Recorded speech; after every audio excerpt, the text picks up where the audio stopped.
Bienvenue si vous nous rejoignez une nouvelle fois au 7e étage du complexe de la République, au cœur de la ville de Pau, pour cette deuxième webconférence de l'immobilier, 2 sur 3, qui viennent, ces conférences de l'immobilier réalisées avec le soutien de très nombreux partenaires qui vont s'afficher juste à côté de moi sur cet écran. L'ensemble de ces partenaires, vous les retrouvez non seulement en interview, dans le supplément de 12 pages paru ce jeudi, dont voici la couverture, mais vous les retrouvez également autour de ces pupitres que nous avons installés au cœur de cette salle avec une vue panoramique que vous verrez tout à l'heure en générique de fin, une vue panoramique sur l'ensemble de la ville de Pau. Ça tombe bien puisque nous allons principalement parler, mais pas que, de la ville de Pau, de l'agglomération également, pour cette deuxième conférence dont le sujet porte sur l'évolution du marché du neuf, un marché qui se réinvente, dit-on. On va voir de quelle façon, avec quelles clés et avec quelles attentes, et ce, en compagnie de Nicolas Robière qui nous a rejoint au nom de La République et de l'Éclair Pyrénées et accompagné par Gabriel Blaise pour Sud-Ouest. C'est vous qui allez mener ces interviews dans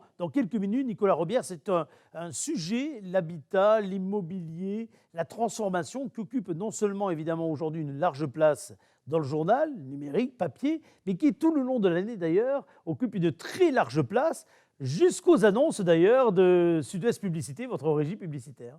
Oui, c'est ça. Comment dire, l'habitat, c'est la vie, hein, tout bêtement. C'est un beau slogan, ça. Oui, n'est-ce pas? Ah oui. Je ne sais pas si je le laisse aux invités qui sont là, je le laisse libre de droit. Non, mais l'habitat, c'est la vie. On s'en est surtout rendu compte, et ça, on va le dire sans doute au cours de cette table ronde et peut-être sur la suivante. On s'en est surtout rendu compte quand on s'est retrouvé enfermé.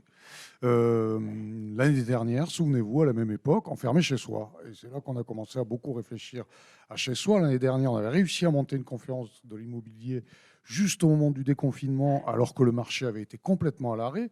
Il y avait quelque chose d'un exploit là-dedans.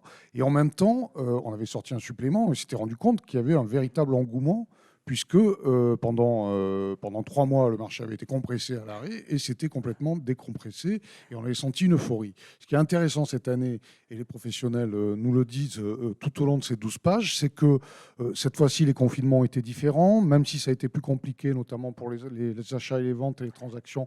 Malgré tout, elles ont pu avoir lieu en novembre et même pour ce dernier confinement.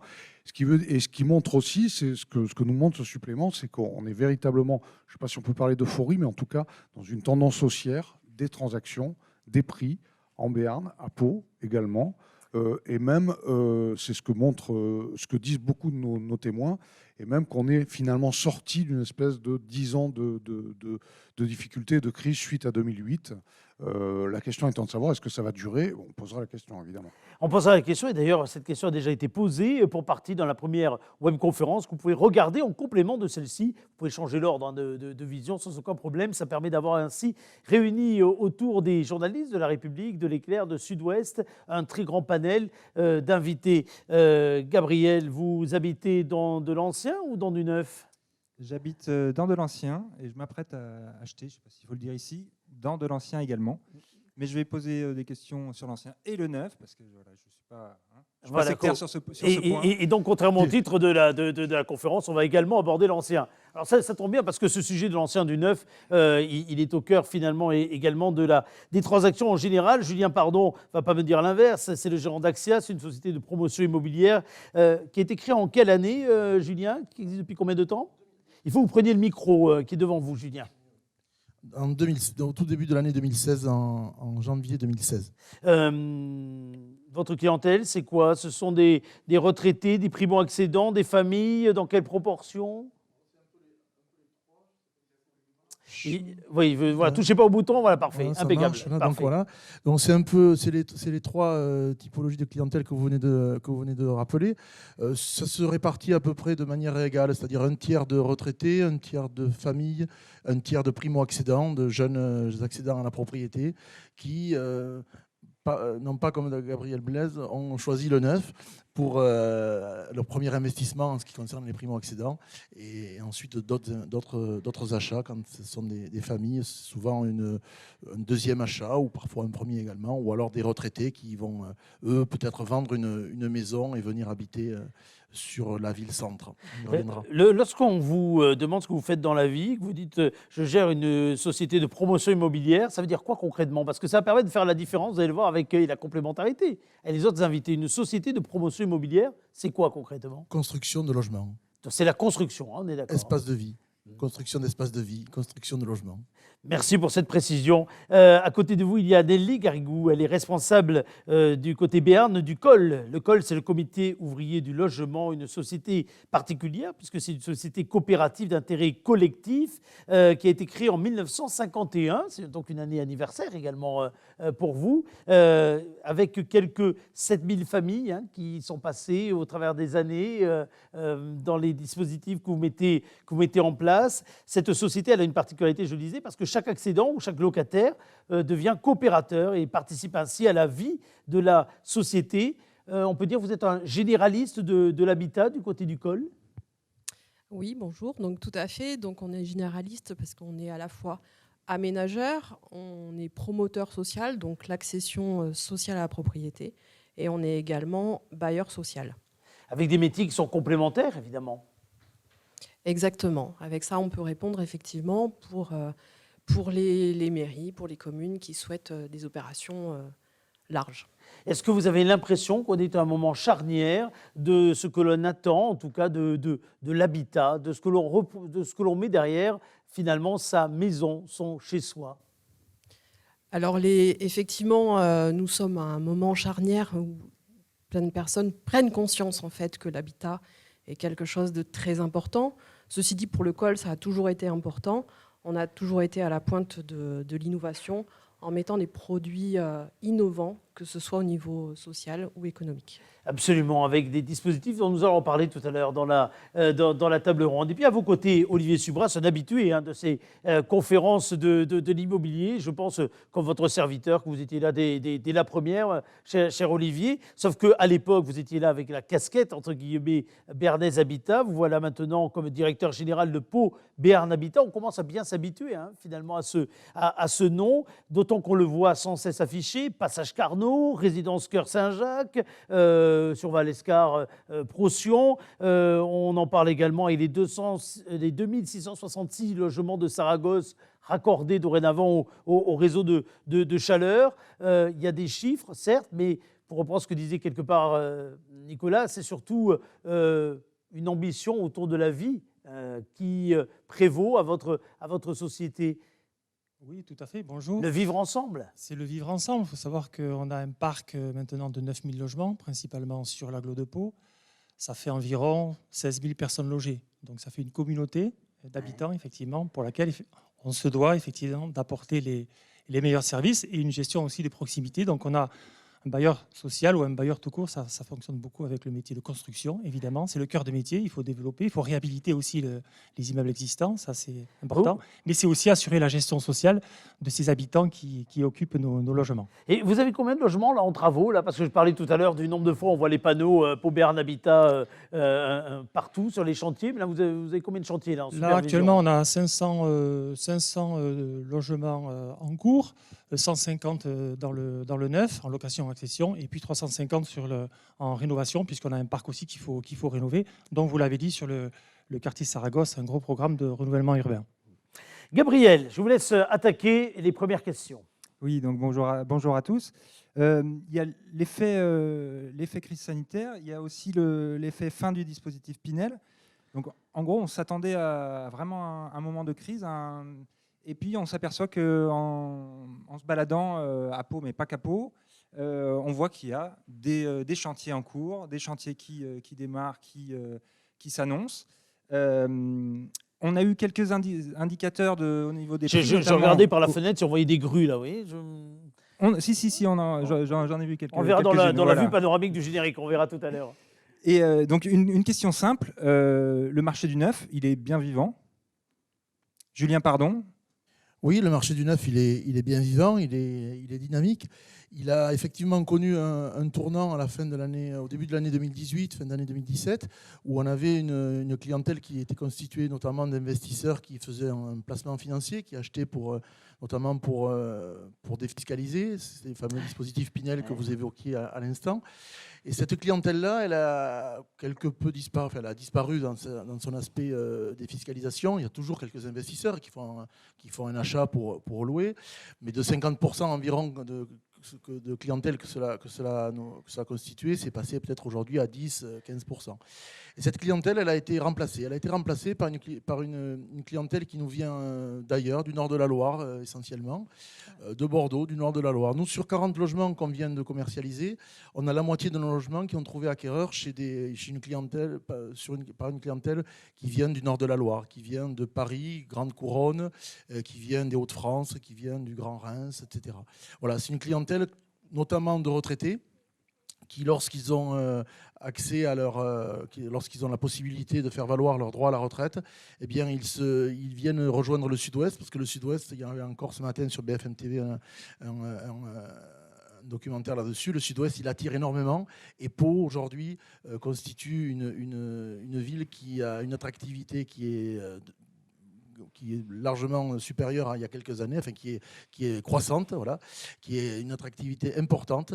Et Pau, on le répète jamais assez, mais Pau, c'est une préfecture qui est attractive aussi, parce que Pau, c'est l'histoire des villas anglaises, c'est l'histoire du milieu du 19e siècle, mais Pau, c'est surtout la deuxième ville d'Aquitaine après Bordeaux. Prenez les préfectures autour de nous, c'est des préfectures qui ont 20, 30, 40 000 habitants. Tarbes, Auch, Mont-de-Marsan, Périgueux, les préfectures de l'ancienne Aquitaine. Pau, ça n'a rien à voir. Donc, oui, vous êtes très compatible avec le slogan Pau Capitale. Oui. Mais je le vis. Mais oui, je vis le slogan Pau Capitale. Je vois, tout à fait. Éric Dournès, qui ne cesse jamais de me titiller un petit peu, mais ça fait toujours plaisir. Non, Pau, c'est une ville qui attire énormément, et qui attire notamment. Alors, certaines de ces personnes-là, ont vécu sont originaires du Béarn. Mais je disais que Pau est une capitale, comme vous le disiez, Éric Dournès. Pau, c'est un bassin d'emploi. Et Pau, ce sont des gens qui vivent ici, qui travaillent ici.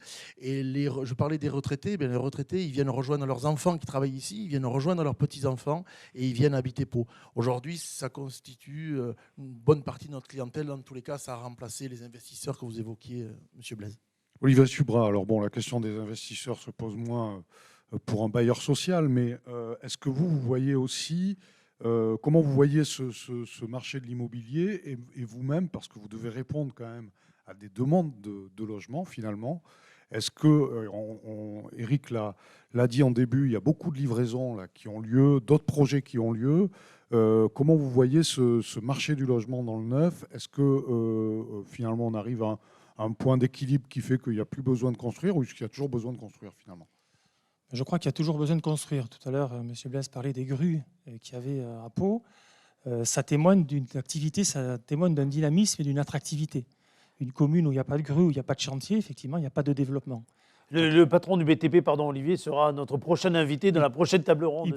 Il pourra du coup témoigner et se réjouir du nombre de grues qu'il y a sur Pau. Ce qui est important aussi, ce n'est pas forcément le nombre de grues, c'est aussi la diversité des projets. C'est-à-dire qu'il y a des grues pour la construction sur Pau de 3-4 résidences étudiantes importantes. Il y a des grues sur Pau parce qu'il y a des constructions de résidences seniors. Il y en a une qui a été livrée en centre-ville il y a peu. Il y a une première pierre qui sera posée lundi dans le quartier 14 juillet aussi, qui est important pour redynamiser. Il y a des programmes pour l'ARR qu'on est en train de monter, 11 000 m² pour un pôle entrepreneurial. Donc il n'y a pas que du logement. Les grues, c'est aussi de l'activité pour des entreprises, de l'immobilier d'entreprises. Donc ça, c'est important. Et puis il y a tous les projets que la collectivité peut mener aussi de son côté. On a les promoteurs ici, les bailleurs sociaux, mais il y a aussi la collectivité, quartier du Forail, tout ça, le quartier des Halles qui a été refait. Ça aussi, c'est un ensemble de partenaires qui boostent le marché immobilier. Donc les grues, je trouve que c'est un signal très fort du dynamisme d'un territoire. Et je crois que la place de Pau, enfin Julien vient de très bien de le dire, mais il y a effectivement cet attrait de ville moyenne. Mais ce n'est pas péjoratif, ville moyenne. Au contraire, c'est de plus en plus recherché. Parce que les gens sont attachés à ce qu'on peut trouver dans une ville moyenne, c'est-à-dire déjà plus de calme, moins de stress, et jouer sur les faits de trouver des logements aussi plus grands que dans des métropoles, des écoles, des commerces, des services publics. Voilà, ça c'est ce que les gens aussi recherchent. Donc je crois que le marché est loin d'être saturé pour l'instant, on en parlera peut-être un peu tout à l'heure, Mais pour nous, oui, c'est important qu'il y ait toujours ce dynamisme-là. Et Pinel ou pas Pinel, j'allais dire, peu importe. Hein, l'idée, c'est qu'effectivement, on puisse proposer des... À la limite, quelque part, c'est plus sain, d'ailleurs, de ne pas avoir un marché immobilier qui repose sur un dispositif fiscal, puisque ça montre que, effectivement, ce sont les habitants, en premier lieu, hein, qui vont vivre là. Donc, pour moi, je pense que c'est le plus important. Et voilà, et pour que ça dure. Et donc, vous parliez de la diversité des projets, la diversité des acquéreurs. Nelly Garrigou, au COL, vous avez plusieurs types, justement, de fonctionnement. Et expliquez-nous un petit peu de quoi il s'agit pour les dispositifs d'accession à la propriété que le grand public ne connaît pas forcément. Oui, donc l'accession sociale, c'est une accession qui est à prix réglementé et qui est en fait destinée à des personnes dont les conditions de ressources sont également en dessous d'un certain plafond. Donc les ressources sont aussi réglementées.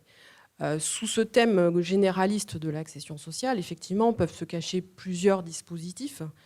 Donc, les plus connus, donc, il y a la VFA qui était en premier lieu, ensuite la location à accession, et 2 nouveaux dispositifs sont arrivés qui sont d'une part le BRS, donc c'est la vente d'un logement. Ça désigne BRS BRS, pardon, bail réel solidaire, tout à fait. Et donc c'est une dissociation au niveau économique du foncier et du bâti qui permet de diminuer le coût du logement et en complément une redevance minime. Une partie propriété et une partie location longue durée du foncier. Ce qui permet sur ce dispositif de donner de l'accession sociale pérenne en fait aux collectivités. Souvent les opérations d'accession sociale, il y a un effort de la collectivité au niveau du terrain, au niveau du bâtiment. Et en fait, cet effort, du coup, cet effort financier que la collectivité fait restera ad vitam aeternam au niveau de l'opération. Nicolas, si on avance je sur voudrais ces... revenir, là je vais un peu sortir du conducteur, je suis désolé, mais c'est fait pour et ça va nous booster un peu le débat. Parce que je reviens un peu à cette question de savoir si l'offre de logement finalement ne va pas devenir pléthorique. On a là des bailleurs sociaux, c'est intéressant de savoir, qui peut accéder à des logements sociaux que vous proposez. 2, est-ce que vous avez beaucoup de listes d'attente? Ça, je pense qu'à mon avis, c'est le meilleur moyen de savoir s'il y a des besoins ou pas. Alors, pour répondre à vos questions, peuvent accéder à un logement social les personnes qui ne dépassent pas un certain plafond de ressources. Oui. En France, on a l'habitude de dire qu'environ 70% de la population peut avoir droit à un logement social. On dit bien 70-75%. Hein, voilà, ça, parce qu'il y a plusieurs catégories de logements sociaux, donc il y a plusieurs plafonds différents. C'est le même genre de pourcentage. En moyenne, grosso modo, c'est à peu près ça. Il y a beaucoup de gens qui pensent qu'ils ne sont pas éligibles au logement social. Ouais. Donc on a un peu de travail aussi, les bailleurs, pour faire savoir effectivement faire connaître ces seuils-là en disant après tout, oui, vous pouvez y avoir droit sans aucun problème. L'agglo de Pau, il faut savoir qu'actuellement sur l'agglo, quand un locataire souhaite avoir un logement social, il y a la maison de l'habitat qui enregistre les dossiers, puisqu'il faut enregistrer un dossier officiellement. Donc c'est la rue des Cordeliers, c'est là que ça se passe. Ils ont sorti les statistiques il y a une quinzaine de jours. Il y a eu 2100 demandes de dossiers officiels de saisie sur l'agglo l'année dernière. Donc ça veut dire des demandeurs, des gens qui souhaitent accéder à un logement social. Ça peut être aussi des mutations, parce qu'il y a des gens qui sont dans un logement, la composition familiale évolue, leur situation financière aussi, ils ont besoin de bouger. Donc ça fait partie aussi de ces 2100. Mais c'est pour vous dire qu'il y a quand même un attrait fort et une demande importante de logement. On a à peu près, en fonction des besoins des uns et des autres, on a entre 6 et 8 mois d'attente pour certains dossiers. Là aussi, il y a des gens qui veulent tel logement dans telle résidence. Là, c'est plus difficile de les satisfaire, donc ça prend plus de temps. Après, voilà, on est dans une situation, on est quand même en Béarn, dans une situation moins tendue que sur la côte basque, où les délais, effectivement, sont plus longs. La rotation, entre guillemets, des locataires est aussi plus faible, c'est-à-dire que les gens restent beaucoup plus longtemps dans leur logement, les libèrent moins vite, et du coup, ça tourne moins, entre guillemets. Voilà. Et Nelly Garrigou, outre le côté quantitatif, qualitativement, vous notez que ces personnes qui veulent accéder à la propriété ont d'autres attentes par rapport à leur logement de demain? Oui, effectivement, les clients attendent des logements toujours de meilleure qualité. Hein. Ils ont aussi un aspect environnemental. Qu'est-ce qu'on met derrière le mot qualité? Alors, ils sont le côté environnemental, le côté espace de vie, les espaces collectifs. Il faut savoir que nous, on a développé aussi l'habitat participatif, mais même dans nos opérations, on ne fait pas d'habitat participatif. On crée des lieux de vie à l'intérieur de résidences afin vraiment de favoriser le lien social, ce qui aujourd'hui est un peu manque dans notre... Ça veut dire que derrière le mot qualité, vous employez ça avec cette notion de qualité de vie, plus que sur la qualité des matériaux ou autre, qu'on pouvait entendre il y a 20 ans, lorsqu'on parlait de logement de qualité, on parlait beaucoup seulement du matériau, de la construction. Là, on parle bien de la façon de vivre. On parle de la façon de vivre, mais il ne faut pas oublier effectivement également la qualité du matériau. Les clients sont très attachés aussi à ces matériaux, notamment comment on perméabilise par exemple le sol, les parkings. Il y a plein de notions aujourd'hui qui rentrent en ligne de compte qui hier n'étaient pas présents. Les exigences de vos futurs acquéreurs, c'est quoi? Est-ce qu'elles ont changé? Est-ce qu'elles épousent finalement l'air du temps? Oui, complètement.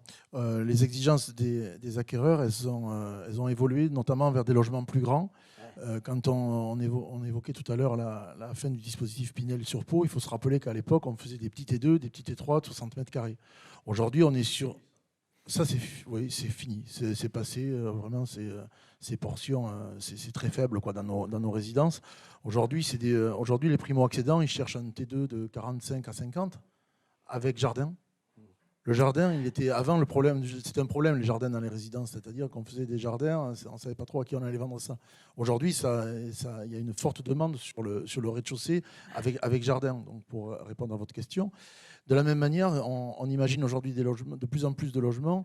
Aujourd'hui, un grand T3, il faut qu'il y ait un espace bureau. Il faut qu'il y ait un espace bureau parce que dans la résidence que l'on est en train de construire là, sur le quartier du 14 juillet, sur le Clos Mazoyer, j'ai au moins 2-3 clients qui vont être en télétravail, en lien avec Bordeaux pour le coup. Donc ils vont aller 3-4 jours en entreprise sur Bordeaux et qui vont avoir 1 ou 2 jours sur Pau. Élément extrêmement important aujourd'hui, incontournable. Moi, je le dis toujours, vous me connaissez, toujours un petit peu provocateur, je dis c'est plus important d'avoir la fibre que d'avoir l'eau. La fibre aujourd'hui ne livrait pas une résidence sans la fibre. Donc on fait le lien aujourd'hui avec le télétravail. Donc voilà, trois éléments importants, des logements plus grands, un coin bureau, même 4, le jardin pour les primo-accédants et notamment tout ce qui est fibre et connexion. Ce qui est intéressant, ce que vous me dites, c'est que, parce que bon, c'est des choses qu'on entend, quelques politiques qui le rappellent, que maintenant les gens viendraient de Bordeaux, s'installeraient à Pau. Vous en avez rencontré, vous? Oui, j'en ai rencontré. Alors, ils existent. J'en ai rencontré, je vous les présente. C'est peut-être la faute du télétravail, j'ai toujours pas vu. Non, mais on fera une inauguration au Clos Mazoyer. J'inviterai les clients et je vous dirai, monsieur Rebien, voyez, vous montrerez les bords. Je vous les montrerai à quoi ils ressemblent, ces fameux clients. Alors, oui, je vais vous faire sourire parce que j'étais très satisfait. C'était la première réservation que j'ai faite après le premier confinement. Pendant le premier confinement, on a vécu quand même dans l'anxiété. On ne savait pas si on allait revivre la crise de 92, la crise de 2008. C'était des moments quand même extrêmement lourds, difficiles. On avait des indicateurs qui nous laissaient penser qu'on pouvait revivre ce genre de crise. Ça n'a pas du tout été le cas, maintenant on le sait. Mais la première réservation que j'ai faite au lendemain du premier confinement, c'est une personne de Bordeaux. Alors, elle est originaire là aussi, elle est originaire du sud des Landes, mais elle choisit de venir ici habiter à Pau. Parce qu'elle va travailler 2 jours par semaine en télétravail. Et je vous garantis que dans les premières questions, c'est est-ce que c'est fibré? Et donc, ça me permet de rappeler que le 14 juillet était le premier quartier de Pau fibré. Vous avez une très très bonne mémoire. Et Saragosse, c'était juste à côté. Là. Absolument, il y avait les deux bouts. Gabriel, ça vous inspire quoi, ces différentes remarques? Mais on entend effectivement beaucoup parler de l'exode urbain. De tous ces gens. Alors, il y a d'abord de région à région, les Parisiens qui vont à Bordeaux, ça fait longtemps. Sans attestation, vous imaginez. Pardon, allez-y. Je ne me permettrai pas. Les Bordelais, les Parisiens qui viennent encore plus dans le sud, ils ne viennent pas que pour la campagne, ils viennent aussi dans les villes moyennes. Est-ce que vous avez déjà des moyens d'évaluer ou peut-être ne serait-ce qu'une impression sur peut-être Olivier Subral, quels sont les profils des gens à qui... Disons, c'est un peu difficile. Ce qu'on Bien peut sûr, voir, c'est c'est tôt, déjà... Parce que vous savez, l'immobilier, c'est très variable d'une région à l'autre. Ce qui se passe en métropole, dans la capitale, ce n'est pas forcément la vérité de la région Nouvelle-Aquitaine, en Bretagne ou sur la Côte d'Azur. Ça n'a rien à voir. Les marchés immobiliers sont complètement différents aussi. Ce qu'on peut voir, c'est qu'effectivement, la vague de ceux qui habitent dans la capitale et à Paris, et effectivement, commence à essaimer sur les 1h30 à peu près de TGV autour de Paris. C'est là que ça commence le marché immobilier. Il ne faut pas croire que... On y est presque. En 2 mois, tout va s'écouler comme ça. Mais c'est vrai que c'est des tendances. Qui auraient imaginé il y a 1 an que des millions de gens allaient télétravailler et donc rester chez eux? Personne. Et donc, du coup, le marché immobilier peut être réactif. il ne faut pas trop lui en demander non plus. Ça met du temps, tout ça. Il y a des tendances de fond, effectivement. Donc ça, on le constate. Après, vous savez, quand on voit dans les palmarès, Pau qui est classée 14e ville la plus agréable, où il fait bon vivre, bon, ça peut donner des idées aussi à des gens qui veulent effectivement avoir une résidence principale. On appelle ça maintenant des résidences semi-principales, c'est-à-dire qu'ils restent 2-3 jours ou 4 jours chez eux et ils vont ensuite au travail pendant 3 jours. Donc là aussi, le besoin d'habitat en métropole, il est moins important et donc du coup, ça fait une clientèle aussi. Mais tout ça, ça se fera sur le temps. Hein, ce n'est pas en un an comme ça que les méthodes vont changer, mais on sent qu'effectivement, il y a une tendance. L'attractivité de Pau fait que quand même, c'est plutôt un bon point pour nous. On a des bons réseaux de transport, on a la proximité, on a une situation géographique qui est importante. Donc, voilà, on peut faire aussi du neuf à Pau, sans forcément dire on a besoin de la campagne. On peut faire des très bons programmes dans des résidences neuves, avec des terrasses ou des jardins, et ça va très bien. Il ne faut pas oublier que Pau, c'est la ville des jardins, donc les gens qui viennent à Pau... Hein, on aura fait tous les slogans de la ville de Pau. Tous les slogans, voilà. Ouais. Il nous en reste 2-3 qu'on va essayer de caser d'ici la fin du programme, je vous promets.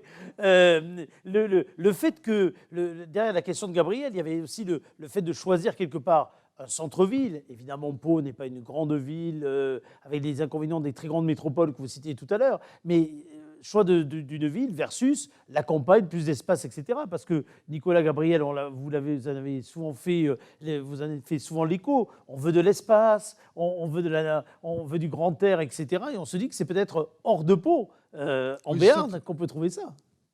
Vous êtes convaincu que le bon mix, ça peut être ici, l'agglomération, Julien? Ah oui, complètement. Nous, c'est Pau agglo. Après, quand vous vous éloignez aussi, vous rencontrez d'autres difficultés que vous n'avez peut-être pas évoquées, mais vous vous éloignez des infrastructures sportives, culturelles, pour les enfants, etc. Donc nous, la tendance aujourd'hui, c'est au contraire de revenir vers la ville-centre.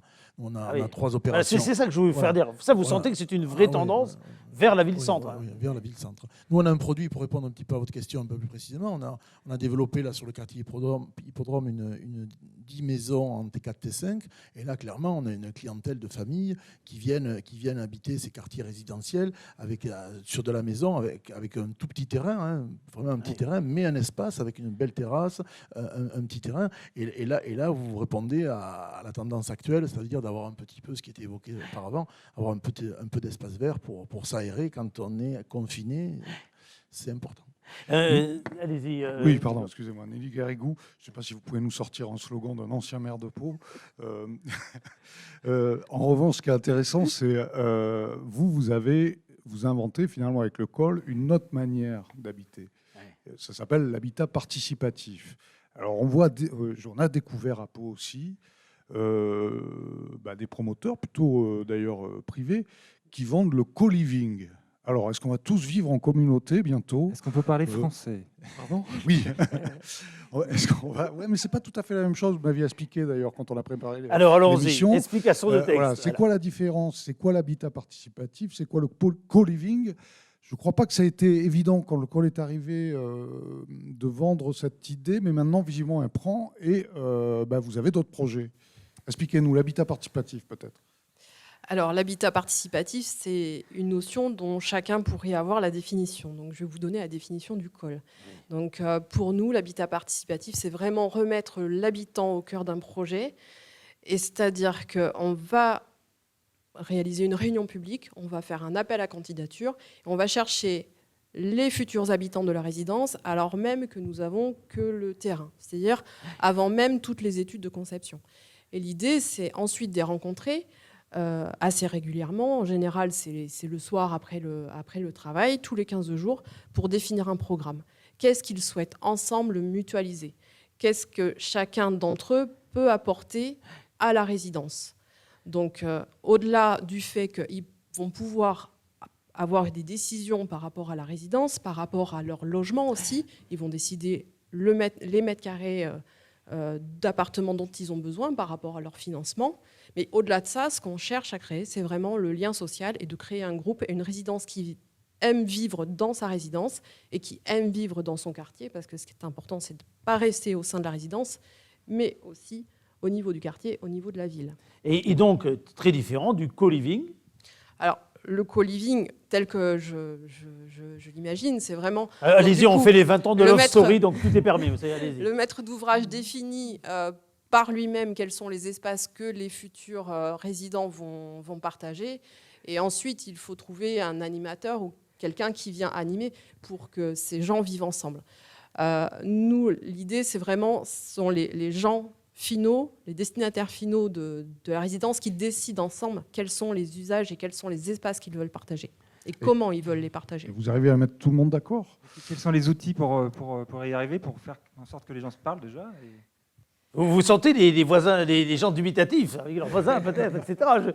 Parce que là, l'avantage des voisins, ils les voient avant. Vous les avez découverts pendant. Enfin, moi, j'ai le même problème chez moi. Parfois, on les découvre à la fin. Oui, on les découvre à la fin. Parce que là, en fait, ils co-construisent dans l'habitat participatif. Ils se voient souvent, en fait. Ils se voient souvent, ils se connaissent. Ils connaissent effectivement le voisin. Et on se dit que c'est toujours plus évident si le voisin fait du bruit, quand on le connaît, c'est beaucoup plus facile d'aller toquer à sa porte en lui disant tu baisses le son de la télé ou ton enfant fait ci, plutôt que quand on ne se connaît pas, on reste chez soi et on ne supporte pas le bruit du voisin. Là, l'idée, c'est vraiment justement, c'est de pouvoir aller vers l'autre et discuter. Donc, ils sont obligés de discuter pendant les réunions.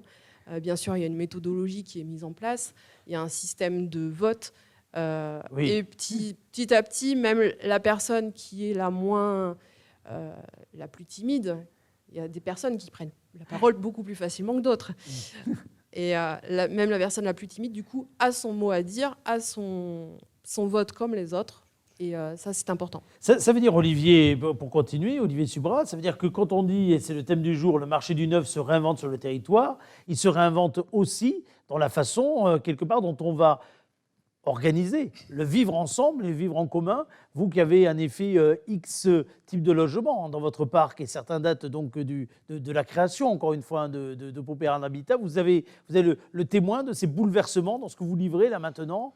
Oui, alors là aussi, les habitudes, ça prend du temps aussi, mais il faut être à l'initiative des programmes un petit peu innovants là-dessus. Et je crois que dans le futur, les évolutions qui nous attendent, ce sera des logements modulables, verts et connectés. C'est les 3 facteurs qui, pour moi, sont importants dans la manière dont on va construire plus tard. Connectés, parce qu'on sait bien que maintenant, les logements vont être quasi autonomes, et puis que les gens aiment bien piloter tout un tas de choses, l'électricité, le chauffage, l'eau, etc. Il y a beaucoup de choses qui peuvent se connecter, la 5G qui va arriver aussi dans les logements. Enfin, tout ça va bouleverser pas mal de choses. Les logements verts, parce qu'on est à quelques mois de la bascule de nouvelles réglementations thermiques qui vont quand même modifier énormément la manière dont on va construire les logements, donc les rendre plus économes, ça c'est sûr. Et puis modulable, parce que voilà, si on a besoin de gagner une place en plus dans le logement, il faut pouvoir bouger un peu les murs et donc avoir des pièces agréables avec des terrasses aérées, ventilées. Voilà, tout ça, ça fait partie des 3 piliers pour nous des constructions à venir. J'ai un pardon, le promoteur privé que vous êtes, ça vous fait réfléchir ce genre de démarche, où vraiment vous avez des clients finalement qui veulent être chez soi et uniquement chez soi? Alors, dans les 2 interventions précédentes, là, je rebondis puisque ça reprend votre question. Oui, ça nous fait énormément réfléchir. Ce que vient de dire Nelly Garrigou, elle vient d'évoquer aussi la manière dont on vit ensemble. Nous, on est concernés par les copropriétés. Quand vous achetez un appartement, vous achetez aussi des millièmes, des tantièmes de copropriété. Et donc, dans la manière d'aborder le sujet, comme vient de l'évoquer Nelly Garrigou, on a intérêt quand même à aller dans ce sens-là, parce que ça sera aussi une manière de beaucoup mieux vivre les copropriétés, et non pas de vivre un syndic dont vous avez l'impression de recevoir les charges une fois tous les trimestres, et d'être dans une situation plutôt de défiance. On a un réel sujet là-dessus. Et nous, effectivement, alors on va loin, puisqu'on a une obligation de nommer un premier syndic, une obligation légale, peu importe, mais on va au-delà de ça. Et on essaye de créer une communauté, et on réfléchit effectivement à ce genre de sujet, parce que ça sera aussi, c'est comme ça que nos résidences vieilliront bien dans le temps. Et ça, c'est extrêmement important, la pérennité de nos résidences. Est-ce que ces résidents, par rapport à la définition que vient de dire Olivier, est-ce que le fait de construire avec ces 3 qualificatifs, aujourd'hui, très clairement, ça coûte plus cher qu'hier? Est-ce que ça a une incidence sur le prix des produits que vous sortez? Oui, inévitablement. Néanmoins, on va aussi la technique, elle évolue. Moi, je me souviens, je rejoins tout à fait ce que vient de dire Olivier Subra sur le triptyque qu'il vient d'évoquer. Moi, je me souviens quand on est passé en RT 2005 BBC, le fameux slogan, le fameux label BBC. Toute la profession disait « Oh là là, on n'y arrivera jamais, ça va être très compliqué, ça va coûter beaucoup plus cher ». C'est la question que vous lui posez. Absolument. Bon, on est arrivé. techniquement à contourner, à rentrer dans ce cahier des charges. Ensuite, on est passé à la RT 2012. C'était pareil, c'était les mêmes débats, on avait les mêmes débats. Aujourd'hui, on va arriver à ce qu'on va appeler la RE 2020. Donc, la RE 2020, c'est réglementation environnementale. Voilà. Ouais. Donc, on passe de thermique à environnemental. Et là, c'est exactement ce qu'a dit Olivier Subra à l'instant. Moi, je trouve que c'est un formidable défi. Alors, ça coûtera... Vous savez, ça coûtera peut-être un petit peu, mais dans tous les cas, c'est même pas sûr, parce que moi, je pense que le défi aujourd'hui qui est devant nous et qui va être quelque chose... Après, ça peut se récupérer sur l'économie d'énergie, par exemple, sur d'autres... Par exemple, sur la facture du quotidien. Ce que j'allais vous dire, c'est que je pense que dans quelques années, les logements, ils créeront de l'énergie. C'est la fameuse maison passive ou à énergie positive. C'est les logements qui créeront l'énergie. Et moi, je vois aujourd'hui la génération qui me suit, qui nous suit, qui aujourd'hui nous pousse vers là. Et ça, c'est pour moi le défi à l'horizon 2050 et qui va rejoindre la neutralité carbone de la France à l'horizon 2050. Nelly Garrigou, est-ce que la notion de mutualisation des espaces, c'est pas aussi un levier pour réduire les coûts, tout simplement, trivialement? Oui, donc quand c'est pris en compte dès le départ dans l'opération, effectivement, c'est un levier extraordinaire, en fait, surtout pour les clients, pour réduire leur coût de logement. Parce que auparavant, souvent, on entendait, oui, je souhaite un T3, un T4, enfin la chambre complémentaire pour pouvoir accueillir les amis, la famille. Et clairement, dans les faits, souvent, cette chambre va être occupée beaucoup moins longtemps qu'escompté, enfin, en tout cas, quand le client le souhaitait. L'habitat participatif permet de mutualiser, par exemple, cette chambre ou ce studio commun. C'est une résidence, par exemple, on l'a livrée il y a un mois de ça. Donc, ils ont un studio commun. Ils ont acheté leur appartement, plus une partie de ce studio. Et ensemble, ils vont gérer un planning pour savoir qui va pouvoir dormir. Tiens, je réserve le studio pour Airbnb, sauf que c'est chez moi. Pour mon frère qui vient le week-end prochain. Moi, ça m'arrive souvent. Allez-y. Et voilà. Et donc, les clients achètent leur logement et après, le col leur cède à l'euro symbolique toutes ces parties communes, enfin privatives, qui sont collectives et partagées. Et juste pour revenir... l'habitat participatif, c'est chacun chez soi. Hein. Il y a des parties d'usage collectif et chacun peut les partager, mais tout le monde ne vit pas ensemble. Hein. Je rebondis sur... Je pense que Non, mais vous avez bien fait de donner cette précision qui vous honore. J'ai l'impression quand même, à vous entendre, vous allez me dire, messieurs, si vous ressentez la même chose, c'est qu'on dit souvent que l'immobilier, le marché immobilier s'adapte, évolue par rapport à la conjoncture globale. Moi, j'ai l'impression qu'au travers de ces 3 témoignages, on a là des personnes, et ils ne sont pas les seuls évidemment, qui essayent d'anticiper également les changements, pas simplement de les subir, mais de l'anticiper. Parce que ce rapport au temps qu'il faut avoir, vous avez commencé à l'évoquer tout à l'heure, Julien, hein, sur le fait, les vieillissements, etc., des habitats. Olivier, je sais que c'est au cœur de vos préoccupations. On l'entend bien, Nelly, également dans ce que vous dites, hein, sur la façon de prévoir, la façon de vivre demain. Ça veut dire qu'aujourd'hui, on est à la croisée des chemins et qu'il faut non pas simplement faire le métier comme avant, mais véritablement innover, se transformer, réinventer et proposer ça peut-être aux personnes qui sont vos clients, Julien. Complètement. Nous, on essaye d'être innovants dans la façon dont on crée nos logements. Comme disait Olivier Subra tout à l'heure, on a aujourd'hui le logement connecté, c'est tout de suite. C'est-à-dire que depuis notre smartphone, on va gérer notre consommation d'eau, on va gérer l'électricité, on va gérer notre chauffage, on va gérer tout ça. Il y a des applications qui existent déjà et les clients sont Mais c'est vous qui le proposez, voilà, ou c'est les clients qui sont devant. C'est les clients. Nous, notre métier, c'est quand même de ressentir ce que le client va souhaiter et d'anticiper et de proposer un produit qui va coller à la demande de la clientèle. Sinon, on n'existe plus. Si on ne fait pas un produit qui colle à la demande. Et Olivier, le challenge, ça veut dire que sur tout ce qu'on prévoit maintenant, il faut déjà anticiper ça parce que... Il faut déjà anticiper ça. Après, il faut être extrêmement lucide sur le marché de l'immobilier. Dans les mois qui vont venir aussi, on voit bien qu'il y a pas loin de entre 15 et 20% de permis de construire qui en moins par rapport aux années avant. Ouais. Les mises en chantier aussi. Donc tous ces décalages font qu'il y aura moins de livraisons dans les mois à venir aussi.